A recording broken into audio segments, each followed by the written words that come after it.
kung sino ang makakadugtong ng katotohanan, ito ngayon ang inaatake. Lumabas ang 18 bodyguard ni Saldico. Naikwento ko naman po sa inyo yan, bago ho lumabas yan, personal ko rin ho na nakausap at nakita ang mga ebidensya.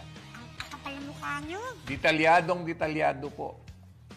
Sabi ko nga, dahil ang opisina ni Saldico, ito po ay legal na opisina, so may sistema.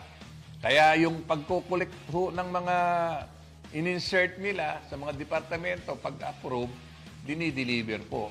Pagka-deliver po niyan, binibilang po yan at ina-account. Balato naman dyan.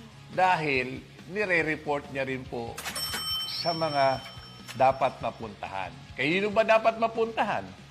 Kay Speaker at sa ating Presidente. Maraming nag-deny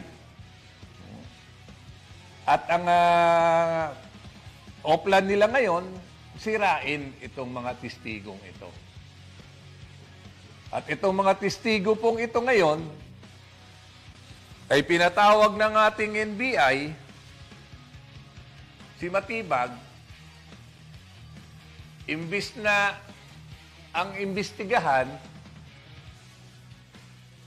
yung tinuturo nilang tumatanggap, baliktad, sila pa ang iniimbestigahan.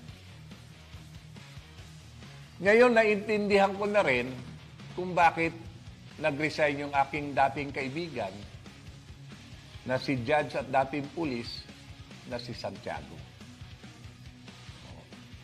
Dahil ang dami palang dapat takpan.